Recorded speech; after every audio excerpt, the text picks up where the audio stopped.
First caller here is going to be Eric. Hello, Eric. You are up first. Hey Bart, How's it going, Eric?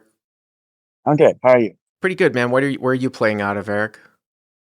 So this hand is played over the summer. Is out of Hollywood Aurora in Aurora, Illinois.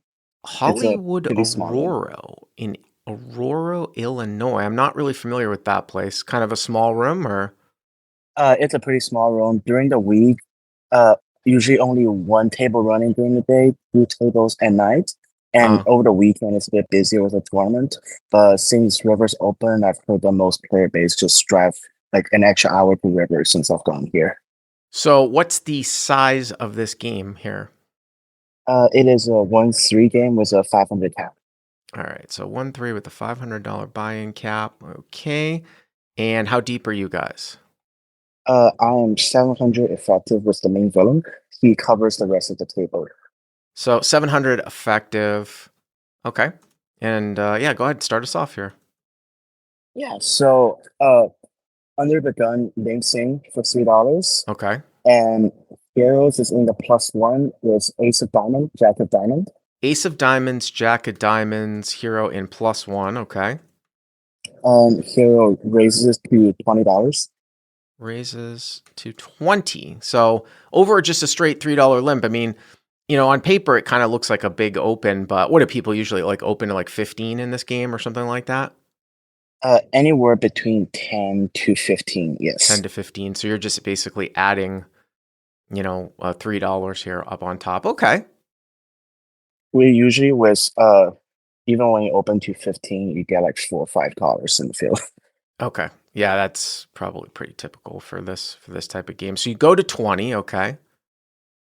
And our main villain is in the hijack, and he just calls cut off, small blind, both call behind, big blind, and under the gun limper folds. So cutoff and small blind also call. So you're 1, 2, 3. You're up against 3 people, so it's 4 ways right now, right? About $80 on the pot. Yeah, I have it here as 77. Okay. Okay, cool.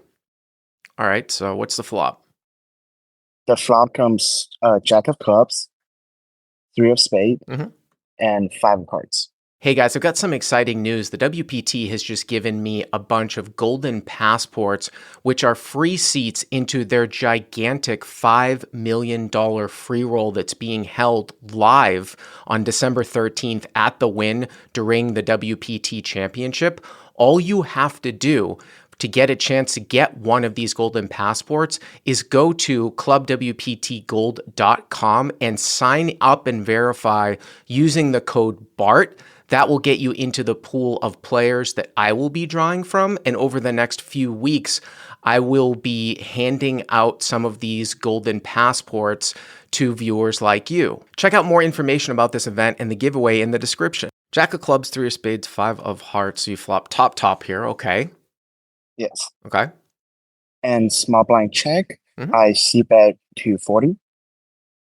So hero bets 40, so about half the size of the pot.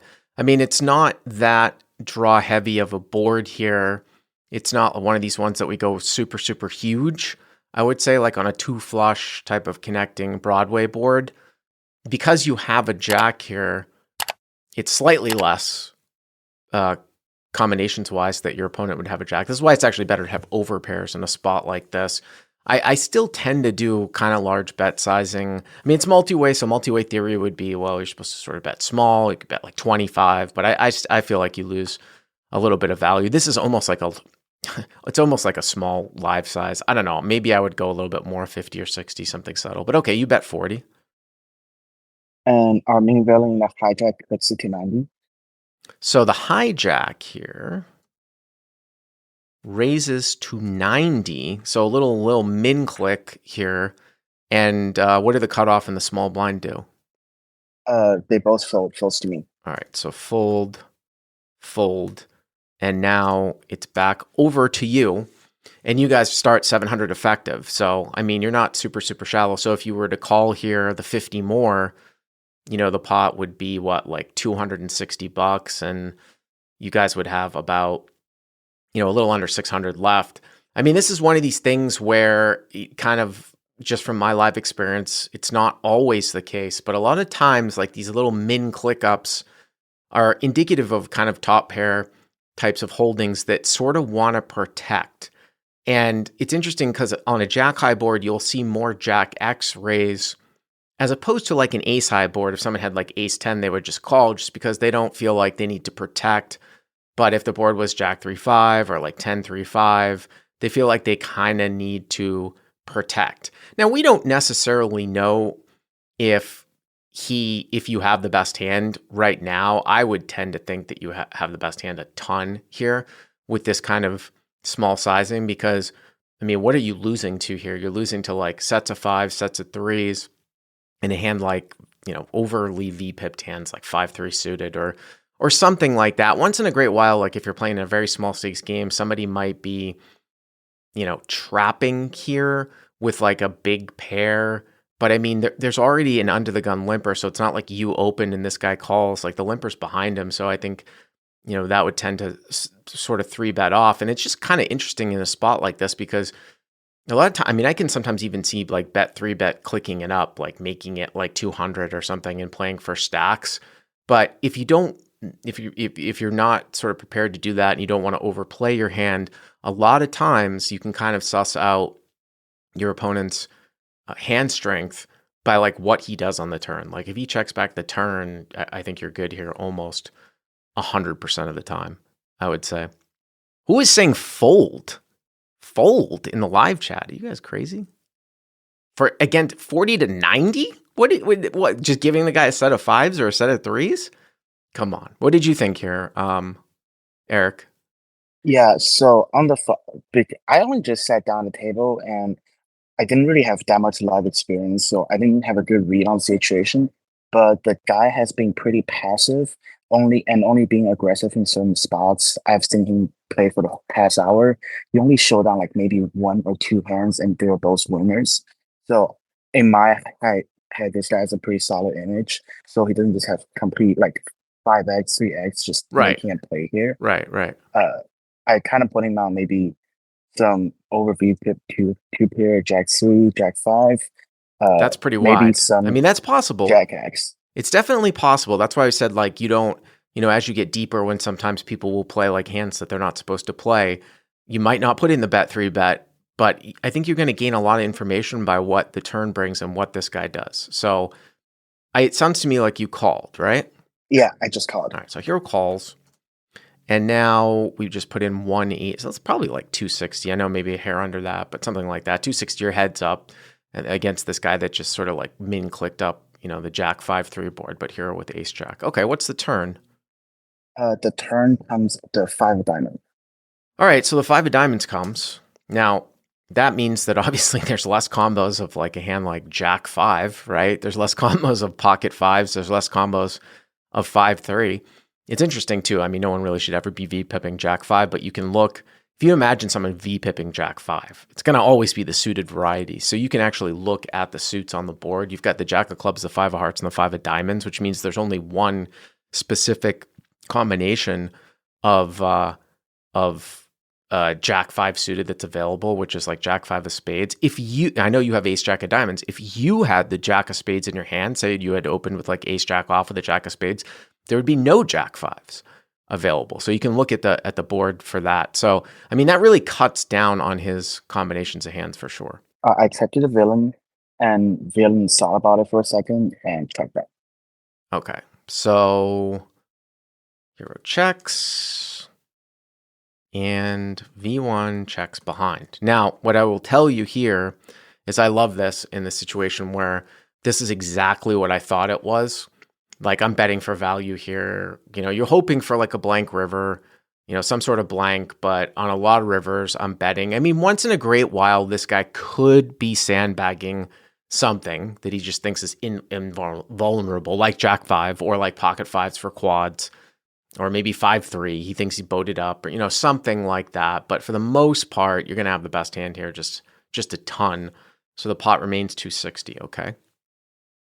Yeah, my read here was I kind of rule out any card that boated up just because I feel like with this particular villain, he will just bat off here, consume the stack size, and just try to pile money in.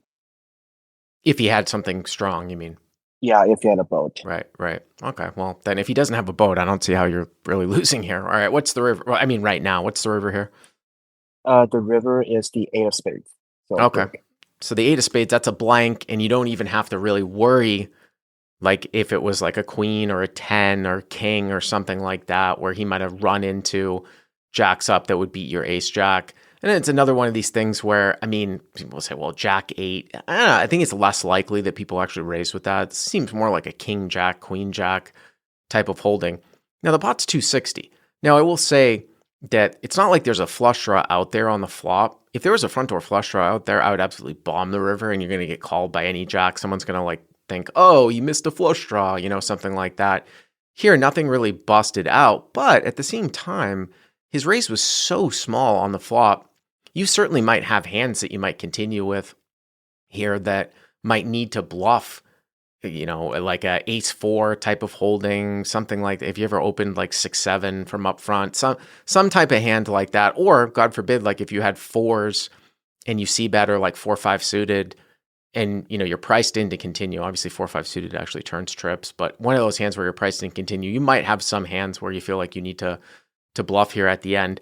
And I just don't think someone's raising a flop with the jack checking back turn to fold river. I mean, I honestly think you need to bet at least 200 here at the end. Yeah. So I saw it like it's a pretty clear value bet, but I saw like a most likely hand that he has here might have been Jack three that got counterfeited, or a weaker Jack, and I wanted all of those hands to call, so I just bet half pot for 150.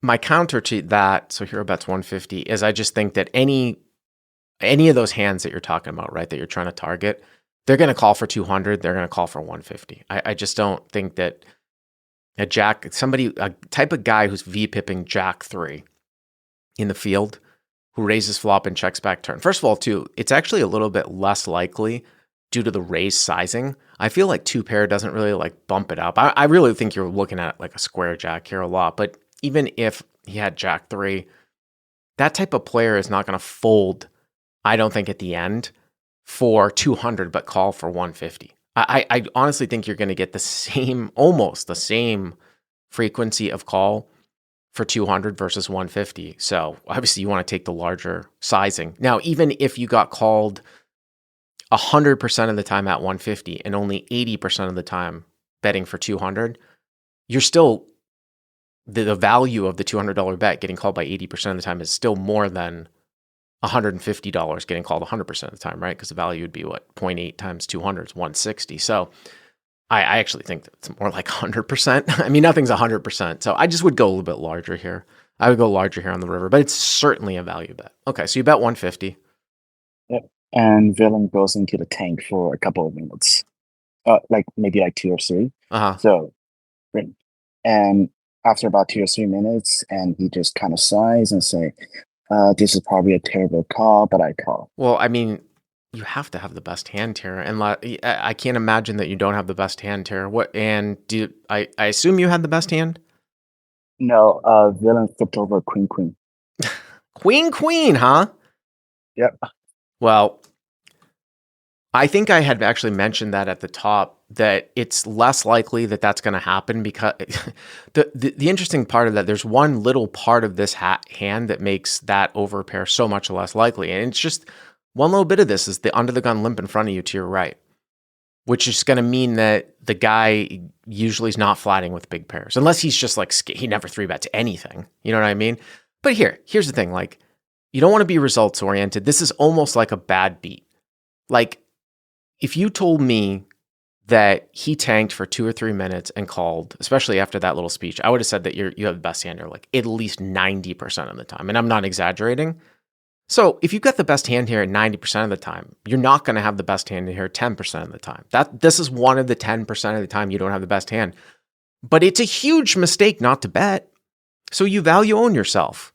Hey, remember, you need to value own yourself quite a bit in no limit to be a winning player. Because if you're not, then you're not value betting thinly enough, and you're not getting the value from the times that you're like good 60 or 70%, right? Because you only need to get called and be good more than 50%. Here you're good like 90%. I mean, it's not even close. So I don't think you did really anything wrong. The only things that I would do differently is size up slightly on the flop. And I don't, it's interesting. If you bet like 60 here, I wonder, yeah, maybe I assume he probably still raises with queen, queen, but I would have sliced up slightly on the flop and I would have sized up slightly on the river. But you're not that far off, Eric. So I appreciate the call. I talked to him afterwards. He said after I called his flop raise, he was pretty convinced I just have ace ace here. What? I believe him. I mean, you can't have a jack. You can't, you know what I mean? Yeah. I mean, I guess he's hoping that you have just a jack, right? Because if he's got queen, queen, you can have ace, ace, and king, king. But Yeah. yeah, I mean, yeah, no, yeah, I think you played it fine. Thank you very much for the call. I appreciate it.